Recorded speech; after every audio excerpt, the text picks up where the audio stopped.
రాష్ట్రంలో అర్హులందరికీ పెన్షన్ల పంపిణీ చేస్తున్నట్లు ఏపీ రవాణా యోజన క్రీడా శాఖ మంత్రి మండిపల్లి రాంప్రసాద్ రెడ్డి వెల్లడించారు.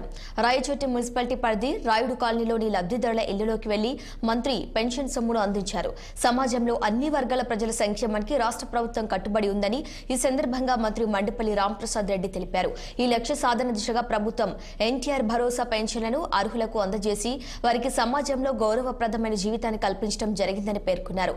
గతంలో చెప్పిన మాట ప్రకారం పెన్షన్ మొత్తాన్ని పెంచే వృద్ధులు, వితంతువులు, దివ్యాంగులకు పెన్షన్లు ఇవ్వటం జరుగుతుందని మంత్రి చెప్పారు. కూటమి ప్రభుత్వం ఏర్పడిన తర్వాత పెన్షన్ల పంపిణీ కార్యక్రమాన్ని అత్యంత ప్రతిష్టాత్మకంగా తీసుకుని లబ్ధిదారుల ఇంటి వద్దకు వెళ్లి ప్రతి నెల 100% పంపిణీ చేయడం జరుగుతోందని పేర్కొన్నారు మంత్రి రాంప్రసాద్ రెడ్డి. ఏ రాష్ట్రంలో కూడా 1వ తారీఖున జీతాలు పడతాయి, 1వ తారీఖున పెన్షన్లు వస్తే చంద్రబాబు నాయుడు గారి నాయకత్వంలో ఎప్పుడు ఎక్కడా లేని విధంగా 30వ తారీఖునే పొద్దున్నే 6 గంటల నుంచే పెన్షన్లు ఇవ్వడం జరుగుతూ ఉంది. కూటమి ప్రభుత్వం ఏర్పాటైన తర్వాత దిగ్విజయంగా 99.4% పెన్షన్లు ఇచ్చిన ఘనత కూడా చంద్రబాబు నాయుడు గారికి దక్కింది.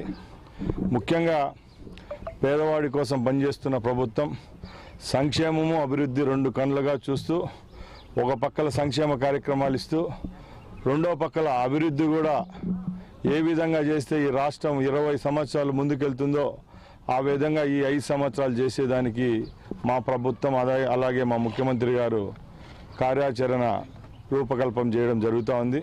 దేశంలోని ఏ రాష్ట్రంలో